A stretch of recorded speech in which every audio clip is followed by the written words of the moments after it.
ইনকিলাব মঞ্চের আহ্বায়ক শহীদ শরীফ ওসমান হাদির কবরে শ্রদ্ধা নিবেদন করেছেন বিএনপির ভারপ্রাপ্ত চেয়ারম্যান তারেক রহমান।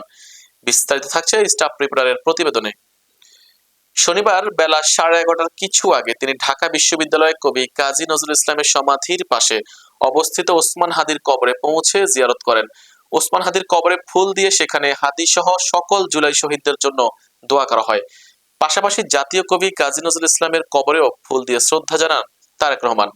এর আগে বেলা 11:45টার দিকে গুলশানের বাসা থেকে রওনা হন তিনি। বিএনপির ভেরিফাইড ফেসবুক পেজে এক পোস্টে জানানো হয়, তিনি ওসমান হাদির কবর জিয়ারতের উদ্দেশ্যে যাত্রা করেছেন। এদিন আগের 2 দিনের মতো লাল সবুজ রঙে সাজানো বাস ব্যবহার না করে সাদা রঙের একটি গাড়িতে ঢাকা বিশ্ববিদ্যালয়ে যান তারেক রহমান। গাড়িটি ফুল দিয়ে সাজানো ছিল। এই সময় রাস্তার দুপাশে বিএনপি নেতা কর্মীদের অবস্থান করতে দেখা যায়। পাশাপাশি আইন শৃঙ্খলা রক্ষাকারী বাহিনীর সদস্যদের উপস্থিতিও ছিল চোখে পড়ার মতো। তারেক রহমানের আগমনকে ঘিরে ঢাকা বিশ্ববিদ্যালয় এলাকায় নিরাপত্তা জোরদার করা হয়। টিএসসি থেকে হাদির কবর পর্যন্ত 2 স্তরের ব্যারিকেড বসানো হয়।